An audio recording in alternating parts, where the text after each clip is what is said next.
Praise the lord. హల్లెలూయా. స్తోత్రం. సంతోషంగా దేవునికి స్తోత్రం చెల్లిద్దాం. అందరూ కూడా హల్లెలూయా, గట్టిగా హల్లెలూయా. మంచిది దేవుని బిడ్డలారా. మరి ఇలాగన మనం అందరం కూడా ప్రభు పాద సన్నిధిలో కూడుకునే చక్కని అవకాశం దేవుడు మనకి ఇస్తున్నాడు. బైబిల్ చెప్తుంది ఆయన మందిరంలో ఒక్క దినం గడిపితే 1000 దినాల కంటే శ్రేష్టము అని. కనుక ఇలాగున ప్రతి ఆదివారం కూడా ప్రభు సన్నిధిలో గడపడం ఆ వారం అంతా మనకెంతో ఆశీర్వాదకరమైనటువంటి విషయం. దేవునికి స్తోత్రం కలుగును గాక. ఈ కీర్తనలో చాలా చక్కని విషయాలు ఉన్నాయి. ఈ 97వ కీర్తనలో మొదటి వచనములో భక్తుడు అంటున్నాడు, యెహోవా రాజ్యము చేయుచున్నాడు, భూలోకము ఆనందించునుగాక, ద్వీపములన్నీయు సంతోషించునుగాక అంటున్నాడు. అంటే జరగబోయే దాని గురించి బైబిల్ చెప్తుంది. దేవుడు రాజ్యము చేయబోతున్నాడంట. దేవుడు రాజ్యము చేస్తే, దేవుడు ప్రభుత్వం చేస్తే, దేవుడు రాజ్యం ఏలితే ఏమవుతుందంటండి? భూలోకమే ఆనందిస్తుందంట.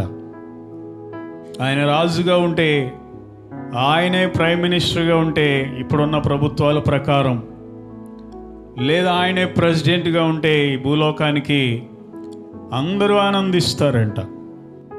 ఎందుకంటే మనుషులు న్యాయం చేయలేరు. దేవుడైతే పిల్లరా అందరికీ న్యాయం చేయగలవాడు. ఎందుకంటే ఆయన గురించి రాయబడుతున్న చక్కని మాట ఏంటి అంటే 2వ వచనంలో రాయబడింది, మేఘాంధకారములు ఆయన చుట్టూ ఉండును, నీతి న్యాయములు ఆయన సింహాసనమునకు ఆధారము అని మనం చూస్తున్నాం. కాబట్టి దేవుని సింహాసనానికి ఆధారం ఏంటయ్యా అంటే నీతి, అలాగే న్యాయం. కాబట్టి మనుషుల యొక్క కుర్చీకి కూడా నీతి న్యాయం అనేది ఉంటే, కుర్చీ అంటే ఏ కుర్చీకి? ఇప్పుడు మీరు కూర్చొని ఆ కుర్చీకి కాదు. ఏ కుర్చీకి? ఇలాంటి కుర్చీ అంటే ఏంటి? అధికారం. ఆ కుర్చీకి నీతి న్యాయం ఉంటే దేవుని బిడ్డలారా వాళ్ళు కూడా స్థిరంగా ఉంటారు. కానీ నేను ఎవరిని విమర్శించట్లేదు, కానీ మరి ఉన్నాయి ఈ రోజుల్లో. కనుక దేవుని సింహాసనానికి ఆధారం ఏంటాయి అంటే నీతి న్యాయం. ఆయన పరిపాలన వస్తే ఎంత బాగుంటుందండి. కాబట్టి దేవుడు రాజ్యము చేయించున్నాడు అంటే దేవుడు ప్రభుత్వం చేస్తున్నాడు. ఆ టైం వస్తుందంట. దేవుడు రాజ్యములు ఏలే టైం వస్తుందంట. దేవుని బిడ్డలారా అవినీతి ఉండదంటే దేవుడు పరిపాలన చేస్తే అవినీతి ఉండదు. దేవుడు పరిపాలన చేస్తే అన్యాయం అనేది ఉండదు. దేవుడు పరిపాలన చేస్తే పేదలకు కన్నీళ్ళు అనేవి ఉండవు. దేవుడు సింహాసనం వేసుకుని కూర్చుని పరిపాలన చేస్తే భూలోకమంతా కూడా న్యాయమే తీరుస్తాడు. దేవుడు న్యాయం తీరుస్తాడు. ఆ పరిపాలన వస్తే ఎంత బాగుంటుందండి. దేవునికి మహిమ కలుగునుగాక. హల్లెలూయా. చెబుదాం గట్టిగా హల్లెలూయా. కనుక ఎంత చక్కని మాట ఉందో చూడండి. దేవునికి ఆధారం ఏంటంటే ఆయన సింహాసనానికి ఆధారం నీతి న్యాయం. నీతి న్యాయములు జరిగించే దేవుడు ఆయన. ఆయన నీతి న్యాయములు జరిగిస్తే యవనస్తులారా ఉద్యోగాల కోసం లంచం అక్కర్లా. దేవుడు నీతి న్యాయాలు జరిగిస్తే, దేవుడు ప్రభుత్వం చేస్తే, నీతి న్యాయాలు కాదు, దేవుడు ప్రభుత్వం చేస్తే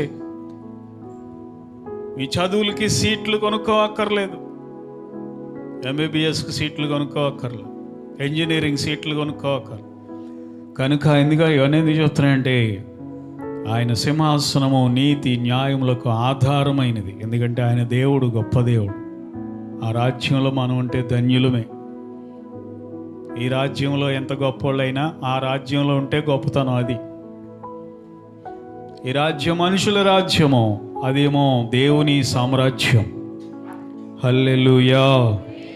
కాబట్టి ఆయన నీతి న్యాయములకు ఆధారమైనటువంటి దేవుడని మనం చూస్తూ ఉన్నాం. కాబట్టి ఆయన ఏలితే, ఆయన రాజ్యము చేస్తే భూలోకం ఆనందిస్తుందంట, ద్వీపములన్నీ కూడా సంతోషిస్తాయంట. ద్వీపములన్నీ కూడా సంతోషిస్తాయంట. అందరూ సంతోషిస్తారు. ముసలి వాళ్ళు కూడా సంతోషిస్తారు. మిమ్మల్ని వృద్ధాశ్రమంలో వేసేవాళ్ళు ఉండరు. దేవుడు రాజ్యం చేస్తే మిమ్మల్ని చూడని పిల్లలు ఉండరు. అర్థమవుతుందా? దేవుడు రాజ్యం చేస్తే రోగాలు ఉండవు, హాస్పిటల్ చుట్టూ తిరిగే పని ఉండదు. కనుక నీతి న్యాయములు ఆయన సింహాసనానికి ఆధారమై ఉన్నాయి. హల్లెలూయా! ఎంత గొప్ప మాట అండి. దేవుని సన్నిధిని పర్వతాలు కూడా మైనములే కరిగిపోతాయంట ఆయన ప్రభుత్వం చేస్తే. 5వ వచనంలో పర్వతం లాంటి సమస్యలు కూడా ఉండవంటే ఇక ఆయన రాజ్యం ఏలితే. అంటే ఇప్పుడు మరి ఏం చేస్తున్నాడు? ఆయన పరలోకంలో అధిపతిగా ఉన్నాడు, పరలోకాన్ని పరిపాలిస్తున్నాడు దేవుడు. అందుకే నా రాజ్యము వేరు అన్నాడు యేసయ్య. ఆ రాజ్యం వస్తుంది తొందరలో. యేసయ్య రాజ్యం రాబోతుందంటే ఎలక్షన్లు అనుకున్నారు, వచ్చే ఎలక్షన్లు అనుకున్నారు కాదు. ఈ యుగాంతం అయిపోయిన తర్వాత ప్రియులారా, ఈ భూమి ఆకాశములను దేవుడు తుడిచివేసి చాపు వలె చుట్టువేసి వీటి స్థానంలో క్రొత్త భూమి క్రొత్త ఆకాశాన్ని దేవుడు కలుగజేస్తాడంట. ఇందులో నీతి నివసిస్తుందంట, నీతిమంతులే ఆ రాజ్యములో ఉంటారంట. ఆయన యెరూషలేములో సింహాసనం వేసుకొని పరిపాలన చేస్తాడంట ప్రజలను. దేవుని బిడ్డలారా, అద్భుతమైన పరిపాలన అంట అది. అందులో మనం ఉంటే ధన్యులం. ఉండాలని ప్రయాస, ఉండాలని ప్రార్థనలు, అందులో ఉండాలని ఈ యొక్క ఆరాధనలు, ఈ యొక్క శ్రమ, ఈ కష్టం అంతా కూడా. కనుక ప్రియులారా, మనం ఆరాధించే దేవుడు అలాంటి గొప్ప దేవుడై ఉన్నాడు. కాబట్టి మనకేం హెచ్చరిక చేస్తున్నాడంటే 10వ వచనములో, యెహోవాను ప్రేమించు వారులారా మీరు కూడా చెడుతనాన్ని ఏం చేయాలంట? అసహించుకోండి. తన భక్తుల ప్రాణములను ఆయన ఏం చేస్తాడండి? కాపాడే దేవుడై ఉన్నాడు. ఆమేన్, హల్లెలూయా. యెహోవా భక్తుల్లోనే ఏముందంట? చెడుతనం ఉందంట.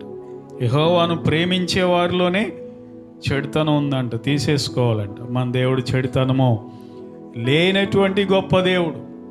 చెడుతనం ఆయనలో లేదు. ఆయన పరిశుద్ధుడు, పవిత్రుడు. ఏ మడత మచ్చ డాగు కళంకమో లేనటువంటి వాడు. సూర్యబింబము కంటే మచ్చ లేనివాడు, పవిత్రుడు. ఆయన పిల్లలమైన మనము కూడా చెడుతనాన్ని అసహించుకోవాలని దేవుడు తెలియజేస్తూ ఉన్నాడు. ఫైనల్గా మనకు ఒక వాగ్దానం ఏంటంటే 11వ వచనంలో, నీతిమంతుల కొరకు వెలుగును యథార్థవంతుల కొరకు ఆనందమును విత్తబడి ఉన్నవి. విత్తబడిని అంటే ఇప్పుడు ఒక విత్తనం విత్తామంటే అది తొందరలో ఏమవుతుందని, అది మొక్కై అది చెట్టై ఫలాలు ఇస్తుంది అని దాని అర్థం. విత్తనం విత్తామంటే అది మొలకెత్తక మానదు. మొలకెత్తిందంటే అది పెద్ద అయిన తర్వాత ఫలములు ఇయ్యక మానదు. అలాగే ఈరోజు నీతిగా ఉంటేనంట ఆనందం అనేది నీ కోసం విత్తనం వల్లే భూమిలో రెడీగా ఉందంట. ఈరోజు నువ్వు యథార్థంగా ఉంటేనంట సంతోషం అనేది నీ కోసం విత్తబడిందంట. ఒకరోజు ఆ సంతోషాన్ని నువ్వు కోసుకుంటావంట. కాబట్టి నీతి లేని లోకంలో మనం నీతిగా ఉండాలి అని ఈ యొక్క కీర్తన మనకి తెలియజేస్తుంది. మన దేవుడు నీతిమంతుడు గనుక నీతి న్యాయములే ఆయన సింహాసనానికి ఆధారం. కాబట్టి మనము కూడా నీతిమంతులుగా జీవించాలని ప్రభు మనకి నేర్పిస్తూ ఉన్నాడు. దేవునికి స్తోత్రం చెల్లిద్దామా? హల్లెలూయా. అర్థమవుతుందండి. కాబట్టి ఆయన రాజ్యములో మనం ఉండాలి. అద్భుతమైన రాజ్యం, ఆయన రాజ్యము చేయుచున్నాడు. భూలోకము ఆనందించునో గాక. అదవుతుందా? కనుక ప్రియులారా, అలాగున మనం కూడా దేవుడు నీతి న్యాయములు అనుసరించేవాడై ఉన్నట్లుగా మనము కూడా నీతి న్యాయములు అనుసరించేవారు ఉందాం. చెడుతనాన్ని మనం అసహించుకుందాం. ఎందుకంటే మన కోసం వెలుగు విత్తబడి ఉన్నది. ఆనందం అనేది భూమిలో మన కోసం నాటబడి ఉంది. అది దేవుడు మనకిస్తాడు. ఆ రీతిగా దేవుని దృష్టిలో యథార్థవంతులుగా జీవించి దేవుని యొక్క ఆశీర్వాదాలు పొందుకుందాము. దేవుడు ఈ కీర్తన భాగం దీవించును గాక.